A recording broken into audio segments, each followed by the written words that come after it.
Hey everyone, Typical Hunks Adventure. Today I thought I would talk about the QA mindset. Now if you're not familiar with the abbreviation of QA, it stands for quality assurance, but having worked as a manual software tester for many years, I was always putting quality at the forefront and thinking it first, ensuring that we had products that were going to be defect-free or as best as possible. And eventually that bloomed to expand beyond just quality. It went to effectiveness and efficiency. And from that, it expanded between not just being from work, but then also in life. You know, I was taking the QA mindset to any kind of approach or thing that I saw in life. I think one good example was getting food at a restaurant chain that we have here.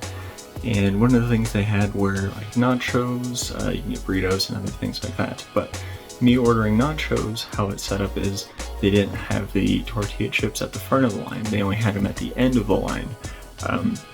So for that, it wasn't very efficient for them, because for them to make me a bowl of nachos, the worker would have to go all the way to the end of the assembly area, get the chips, come all the way back, and then ask about other things such as like beans, protein options, toppings, etc. And you know, if you think about it, if me and 4 other people behind me are all getting nachos, that worker's having to go back and forth, instead of just the business being more efficient and having an area for chips at the front as well as at the end, in case people want that as a suitable side, for like chips and salsa or something along that line. So now that you know a little bit about the background of the QA mindset, one of the things I did want to do was get into automation. Essentially, as an automation engineer, you're doing the work that the manual tester was doing, but you're coding it so that way the code can run and automatically go to a website, enter in data or test certain fields, so that a person doesn't need to continuously do that and can focus on other things such as exploratory testing or just some out of the box type testing that you might come across. And while having been a manual tester, I know the value that they still bring in terms of a lot of the visual testing. That I can come up with things that you're able to quickly see or notice if there's a difference and stuff like that. But automating tests is also very rewarding, right? It means that no person needs to manually go in and run through all of these steps for a test, because it has now been automated with the push of a button, allowing those folks to focus on other tests that aren't able to be automated to quickly be able to test these things. And one of the departments I actually started at was writing in a pseudocode, so it wasn't actually like a real language like Java or anything like that.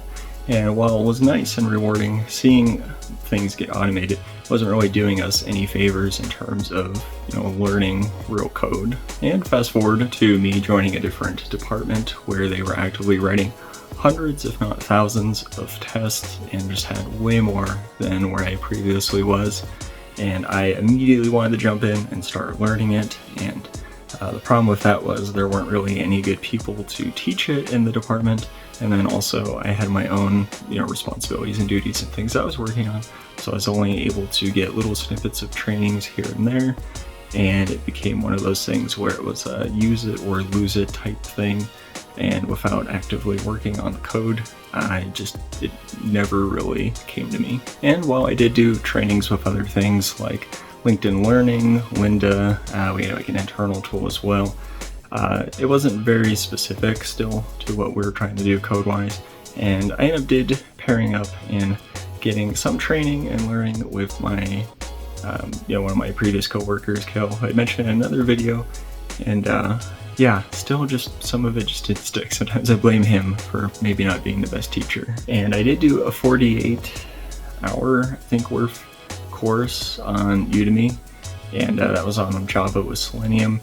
And while I did learn a lot with that, it was probably 90% in terms of being generic, so it wasn't anything I could really just take and apply to what my department was doing. And now that's not to say that you can't.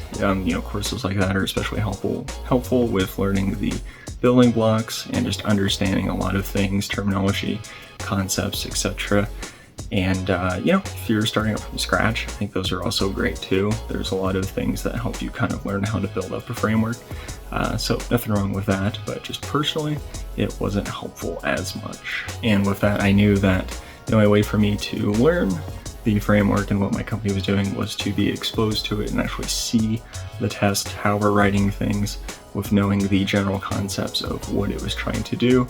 And then of course just knowing our product and the flows of what it was trying to do kind of helps you piece that together with, I know what it's trying to do and here's the code that's doing it, to understand how it's been written for what it's trying to do. And so the reason for all of this, I just remember one day that I was paired up testing and learning some code with Kale when a colleague had come by and just kind of jokingly said, "You can't teach an old dog new tricks."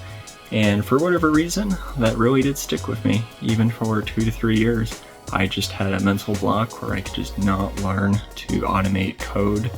And yeah, I still think about it to this day. And it sort of became my excuse as to why I couldn't learn how to code. And I ended up moving into management, and I had one of the manual testers under me actually move into automation afterwards.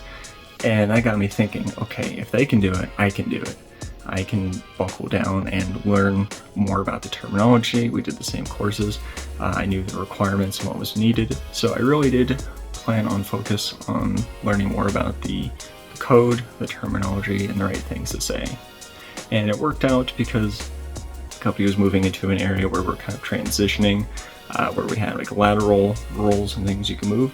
So it worked out good that I was able to position myself into a lateral move into automation, which I could prove myself. And I had the same list of criteria and things that they were needing, so I really studied that and learned how to talk intelligently about the code and the processes themselves. And I was able to work with my boss and my boss's boss to draft up a plan for me to transition out of a management role over into an automation engineer role. And during that time, I've learned so much, and I can proudly say that this old dog was able to learn a new trick.